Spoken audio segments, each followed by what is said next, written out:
Muli, magandang umaga, good morning at welcome sa Bombo Radio Philippines, Yusek. Hello, Yes, Engineer. magandang umaga, Bombo Genesis. Magandang umaga, Bombo Everlead. Magandang umaga sa lahat ng nakikinig sa ating palatuntunan. Thank you so much, Yusek, sa pagpapaunlak po ninyo sa aming invitation na kayo po yung aming makausap. Ngayon, gusto kong kamustahin yung pong ating BIDA program ng Department of Interior and Local Government. So, kamusta ho ito with the almost 1 year na implementation o pagpapatupad ho nito, Engineer? Opo, itong BIDA program ng kagawaran ng Interior at Lokal na Pamahalaan ay nailunsad natin noong November of last year, no? Dahil nga rin sa pagnanais ng ating Pangulong Bongbong Marcos at saka ng ating Secretary Kalihim Benhar Abalos na masolusyonan itong problema natin sa illegal na droga. At ito po ngayon ay sa tingin natin ay nagiging successful dahil napakarami na rin po ng ating accomplishment. No? Itong BIDA program ay isang whole of government at whole of nation approach to fight illegal drugs. At ito nga po ay tumutugon doon sa demand reduction at supply reduction na ating kinakaharap. So, ibig sabihin po ng supply reduction ay binabawasan natin yung supply na droga na nasa ating komunidad at yung demand reduction naman ay binabawasan natin yung bilang ng mga tao na gumagamit ng illegal na droga. At kami po ay natutuwa na lahat ng ating mga local government units, particularly yung ating mga lalawigan, mga lungsod, bayan-bayan at mga barangay, at pati mga iba't ibang sektor ng ating lipunan ay nakikiisa sa labang ito ng sa illegal na droga. Opo. With this approach, Yusek, yung pagtutok natin sa supply at demand reduction, marami na ho ba tayong mga napanagot kahit paano sa ilalim po ng ating pong kampanya? Pwede pong pakiulit? Oo. Yung sa approach natin na ito, yung pagtutok natin sa supply at demand reduction, marami na ho ba tayong mga naaresto o mga napanagot na rin na mga nasasangkot sa ilalim po ng kalakalan ng illegal na droga? Yusek. Opo, doon sa supply reduction side, no, mula nung umupo ang ating Pangulo at ang ating kalihim, ay mahigit ng 60,000 na legitimate police operations ang nagawa ng ating mga kapulisan. At ito ay nakapagdulot ng pag-aresto ng mahigit 25,000 na mga individual.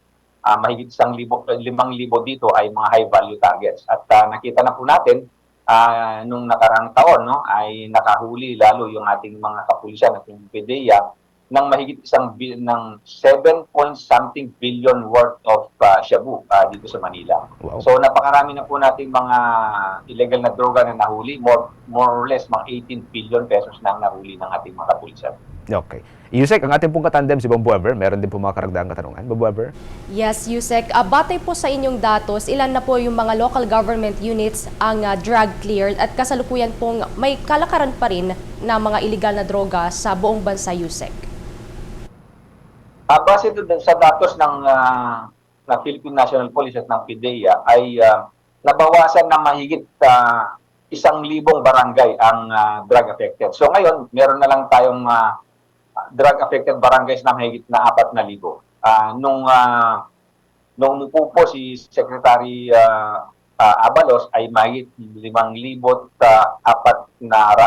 itong mga drug affected barangays. Pero ngayon mahigit na 4,000 na lang po. Okay. Sa ibang usapin naman po, Yusek, sa ginanap po recently na 2023 Open Government Partnership Global Summit sa Estonia, kung saan kasama po ang DILG dito at mga government leaders mula sa mahigit 70 mga bansa po, ano po yung mga natalakay po dito, Yusek? Opo.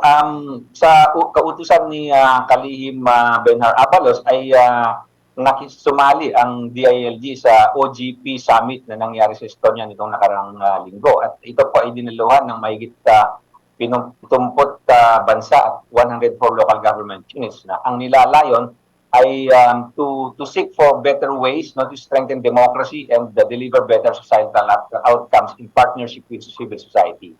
At ito nga po ay ibinahagi natin yung ating karanasan sa participatory governance at people empowerment. Lalong-lalo na ay nabanggit natin doon sa mga session doon na ang ating mga barangays, 41,000 of them have been conducting barangay assembly meetings at least twice a year. At ang nilalayo nga po nito ay nang sa ganun ay maipaalam sa ating mga kababayan dun sa mga tao sa barangay kung saan napunta yung pondo ng ating barangay, kung ano yung mga accomplishment ng mga barangay officials, at kung ano pa yung mga plano nila nang sa ganun ay makapag-deliver ng basic services sa kanilang mga nasasakupan. Ibinahagi rin natin na yung ating mga lalawigan, mga lungsod, mga bayan-bayan ay inilalahok nila, no, or nakikilahok yung mga civil society organization members sa mga meeting, pagpaplano ng kanilang local development council nang sa ganun maging more holistic, no, yung resulta ng planning sa iba't ibang level ng local na pamahalaan. At ito nga po, lalong-lalo na yung local development council na sinasabi doon sa Republic Act 7160 that the CSO should comprise not less than 1/4 of the total membership of the LDC. At napakagandang practice po ito dahil naririnig ng ating mga lokal na pamahalaan ang boses ng mga civil society organizations, no, sa kanilang nasasakupan.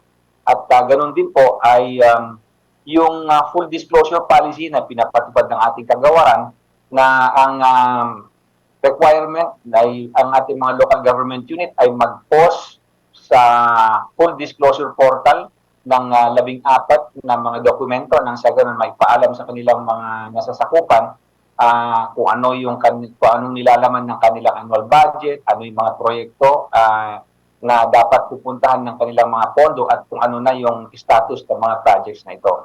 So, yun po yung mga naibahagi natin doon sa OGP Summit na ginanap sa Estonia nitong nakaraang linggo. But more than that, kami po ay natutuwa ni paalam na ang ating mga lokal na pamahalaan ay nag-accredit ng more than 45,000 civil society at non-government organizations, no? At ang 25,000 nga po dito ay miyembro ng kanilang local development council, ng kanilang local school board, at ng kanilang local health board.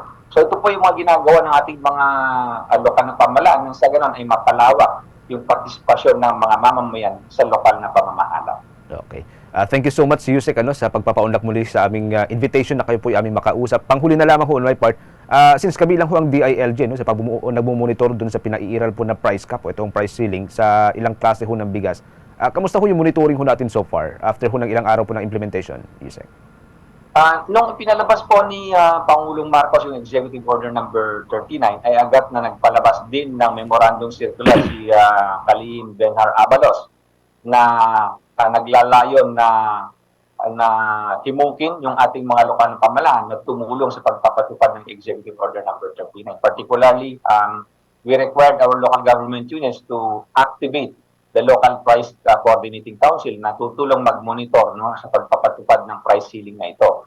At ganun din po ay hinimok natin yung ating mga lokal na pamahalaan na kung maaari ay bigyan ng diskwento o libre yung renta ng mga affected na rice retailers, no, na nagre-renta sa kanilang mga public markets. At kami ay nagagalak na may mahigit ng 50 na mga lokal na pamahalaan na nagbigay nga ng diskwento at naglibre ng renta ng kanilang mga rice retailers.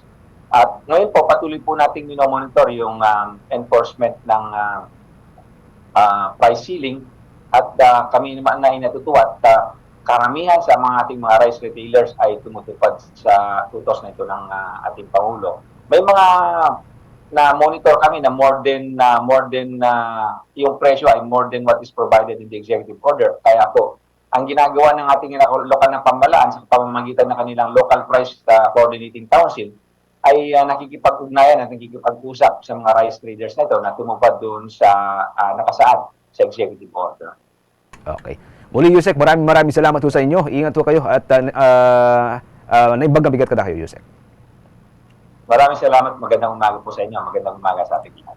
Ang Undersecretary mga kabombo ng Department of Interior and Local Government for Local Government, si Undersecretary Marlo Iringan. No? Kaugnay pa rin po sa iba't ibang mga usapin, kabilang na hudyaan ng illegal na droga at doon po sa pag-monitor ng Department of Interior and Local Government sa usapin po ng price cap sa bigas.